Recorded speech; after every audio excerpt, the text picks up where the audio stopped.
Nahmaduhu wa nasta'inuhu wa nastaghfiruh wa na'udzu billahi min shururi anfusina wa sayyiati a'malina may yahdihillahu fala mudilla lahu wa may yudlil fala hadiya lahu.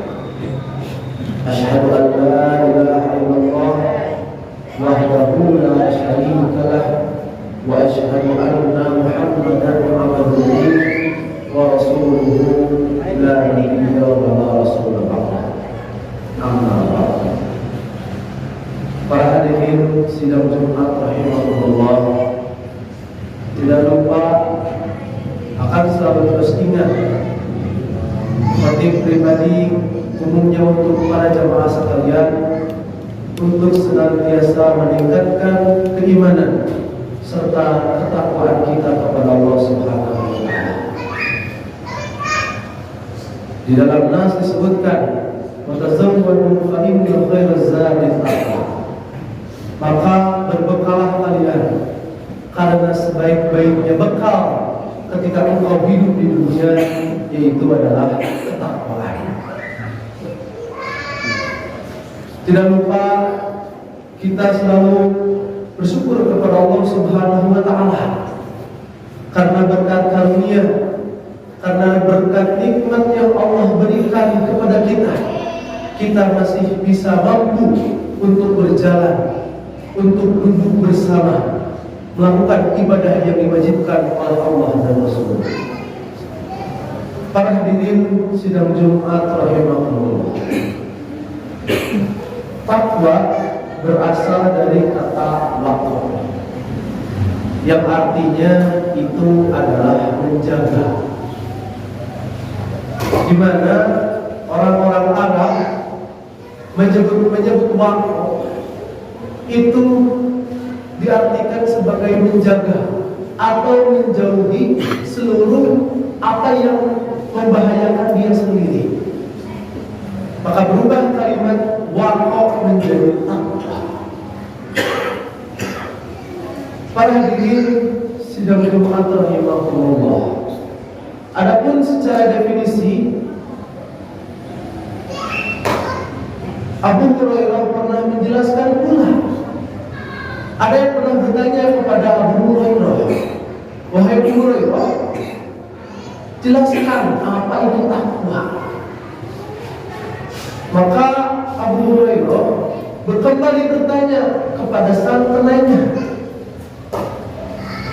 takwa itu adalah jika kamu melihat duri di jalanan, apa yang Anda lakukan sementara kamu harus melewati jalan tersebut.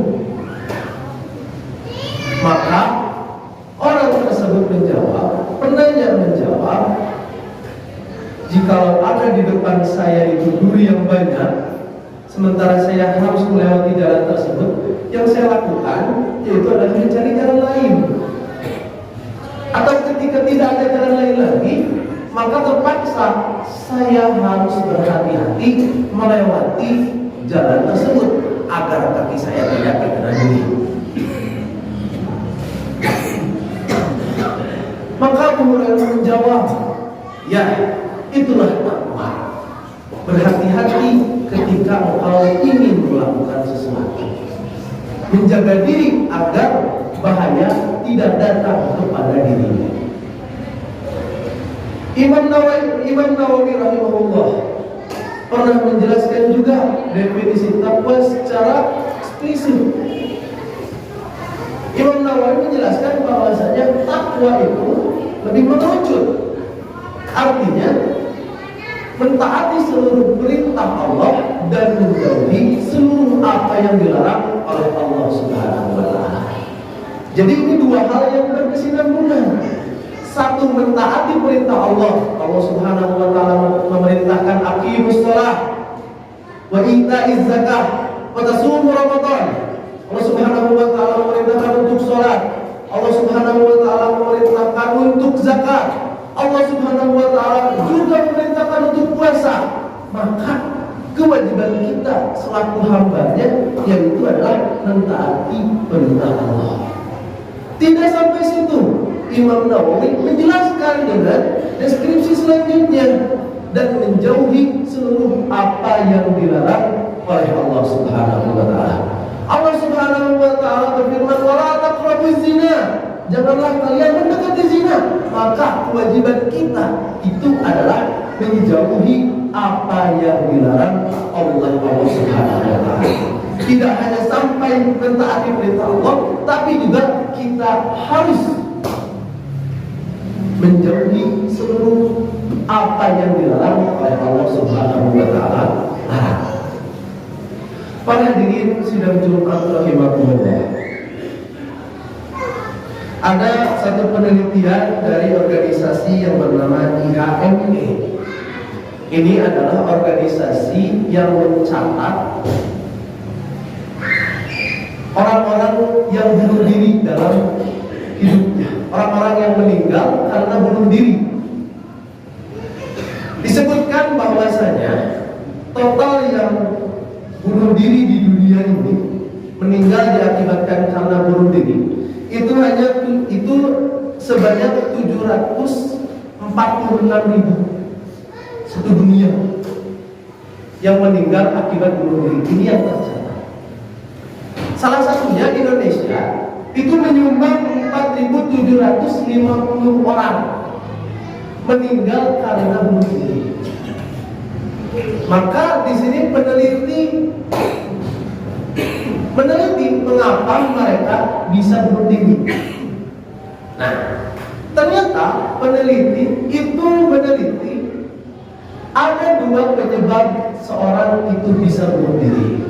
Kebanyakan orang itu bisa bunuh diri karena dua hal ini. Yang pertama, yaitu adalah kehilangan atau tidak memiliki rasa sabar dan tawakal. Yang pertama, itu tidak memiliki rasa sabar dan tawakal. Ketika seorang hamba, ketika seorang manusia itu diuji oleh Allah Subhanahu wa taala, karena dia diberikan penyakit oleh Allah Subhanahu wa taala, atau dia diberikan ujian ekonomi di dalam keluarganya, atau Allah Subhanahu wa taala menguji hambanya, dipersulit mencari rezekinya karena dia tidak memiliki rasa tawakal dan sabar, maka yang ada di logika dan pikiran dia adalah putus asa. Sehingga Allah Subhanahu wa taala tidak mungkin memberikan jalan untuk dia. Itu pemikirannya. Sehingga logikanya menjadi sempit. Lagi-lagi diakibatkan apa? Takwa. Adanya rasa sabar dan tawakal karena dia bertakwa kepada Allah Subhanahu wa taala. Itu yang pertama. Tidak memiliki rasa tawakal dan sabar. Yang kedua, itu adalah dia tidak memiliki tujuan hidup. Karena di otak dan di logikanya itu hanya kesenangan dunia, sehingga ketika otaknya terbatas, kesenangan itu hanya sampai pada harta, hanya sampai pada keturunan, hanya sampai kepada jabatan. Ketika dia sudah memperoleh itu semua, otaknya sempit, logikanya sempit, sehingga dia tidak ada keinginan untuk berkembang, untuk mendapatkan suatu hal yang diberikan oleh Allah Subhanahu wa taala di akhirat kelak. Ketika tujuannya itu hanya harta, ketika dia mendapatkan harta, merasa segalanya sudah punya, apa yang ingin dia lakukan? Hilanglah tujuan hidup tersebut.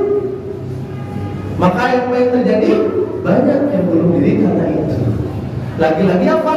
Takwa.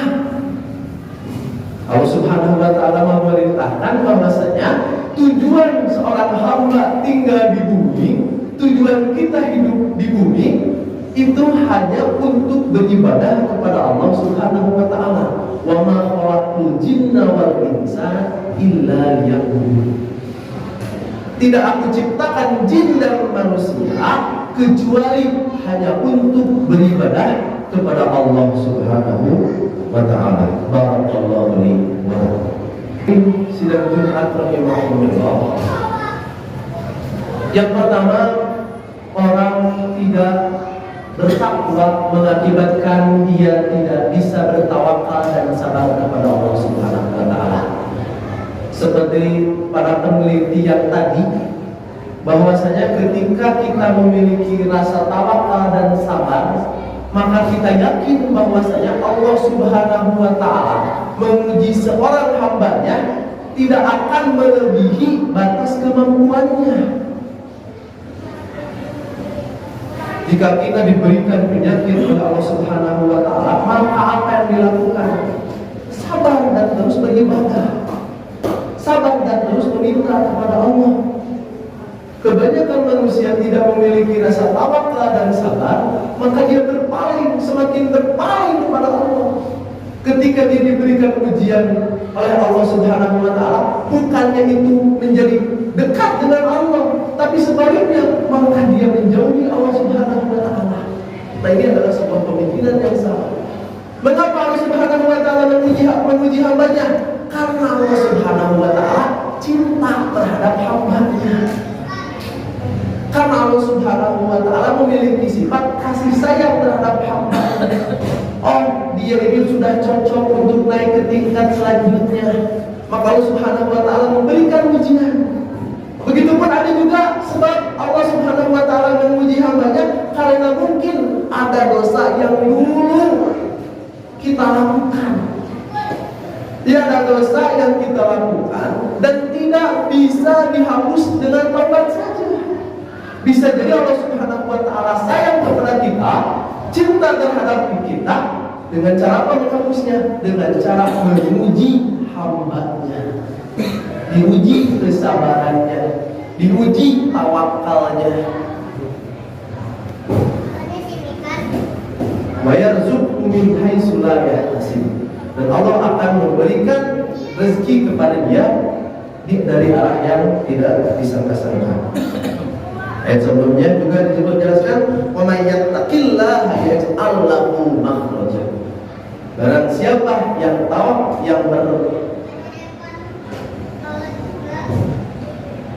barang siapa yang ittaqillah, barang siapa yang bertakwa kepada Allah, yaj'al lahu makhraja, maka Allah Subhanahu wa ta'ala akan mudahkan segala urusannya. Jika diuji, sudah kewajiban kita, berarti Allah Subhanahu wa ta'ala ngemutan, ngingetan, oh yang kurang teh merentos jauh tina maha kawasa, yang kurang teh merentos jauh tina sujudna, yang kurang teh tos hilap karena maosna. Allah Subhanahu wa ta'ala memberi ujian, maka kewajiban kita adalah bersabar dan terus meminta pertolongan kepada Allah Subhanahu wa ta'ala. Yang kedua, tidak memiliki tujuan hidup. Allah Subhanahu wa ta'ala berfirman, "Wa ma khalaqtul jinna wal insa illa liya'budun." Dan tidak diciptakan manusia dan jin hanya untuk beribadah kepada Allah Subhanahu wa ta'ala. Tak eta tujuan urang. Itulah tujuan kita hidup di dunia. Melainkan ibadah, tidak lain tiada bukan melainkan ibadah kita kepada Allah Subhanahu wa ta'ala diperbaiki. Jangan sampai kita lebih banyak mintanya daripada ibadahnya. Ayo minta setiap hari, setiap waktu minta. Tapi kalau misalnya azan berkumandang, kita enggan untuk melaksanakan, untuk pergi ke masjid. Sekali lagi, jangan sampai kita banyak mintanya daripada kita banyak beribadah. Begitupun Allah Subhanahu wa ta'ala berfirman, "Walau anna ahlal qura amanu wattaqu lafatahna 'alaihim barakat minas samai wal ardh walakin kadzdzabu fa akhadnahum bima kanu yaksibun." Lau anna ahlal qura amanu, apabila penduduk suatu negeri, penduduk suatu tempat, penduduk suatu daerah, amanu wattaqu, mereka semua beriman dan bertakwa. lafatahna alaihim barokat, maka Allah Subhanahu wa ta'ala akan membuka pintu keberkahan minas samai wal ard, dari atas langit dan dari bawah bumi. Walakin kadzabu, akan tetapi manusia itu berdusta, manusia itu jadi tidak bertakwa. Karena banyak diberikan nikmat oleh Allah Subhanahu wa ta'ala, dia lupa kewajibannya kepada Allah Subhanahu wa ta'ala. Fa akhadnahum bima kanu yaksibun, maka Allah Subhanahu wa ta'ala mencabut karena apa yang telah mereka lakukan. Contoh kecil di dalam kehidupan sehari-hari para jamaah sekalian, ketika kita diberikan ujian oleh Allah Subhanahu wa ta'ala berupa hujan. Tadi Allah Subhanahu wa ta'ala berfirman, lafatahna alaihim barakatun minas sama, Allah membukakan keberkahan dari atas langit. Allah Subhanahu wa ta'ala zaman sekarang, Allah Subhanahu wa ta'ala memberikan rizki berupa hujan, yang mungkin zaman dulu mah hujan bisa dibuat untuk bertani, bisa dibuat untuk berkebun, menjadi keberkahan hidup. Minas samai wal ard, bukan dari hanya langit, tapi juga Allah Subhanahu wa ta'ala mengeluarkan keberkahan dari bumi. Petani-petani menjadi panen atas taniannya, kebun-kebun menjadi subur. Tapi fenomena di zaman sekarang, ketika Allah Subhanahu wa ta'ala menurunkan hujan, bukan keberkahan yang diberikan oleh Allah, tapi apa? Seperti azab yang diberikan oleh Allah. Contohnya apa? Contohnya adalah banjir. Ini adalah salah satu ciri bahwasanya Allah Subhanahu wa ta'ala menutup pintu keberkahan. Allah Subhanahu wa ta'ala tidak menghentikan hujannya, tapi dari itu Allah Subhanahu wa ta'ala tidak menjadikan hujan menjadi keberkahan. Allah Subhanahu wa ta'ala menurunkan hujan, ternyata karena ada hujan jadi banjir. Dan dalam sebuah cobaan untuk kita di zaman sekarang.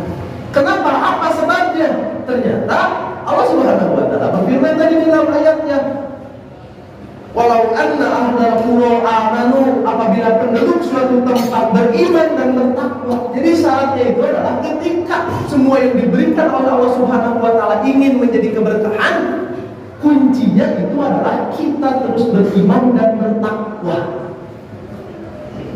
Kita terus menjaga perintah Allah, mentaati seluruh perintah Allah, dan menjauhi seluruh apa yang dilarang oleh Allah Subhanahu wa ta'ala.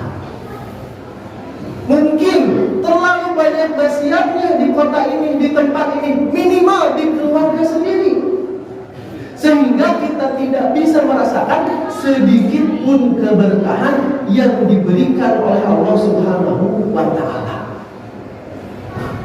Berkah itu kan sedikit cukup, banyak bisa. Sekarang mah banyak orang dikasih sedikit nggak cukup.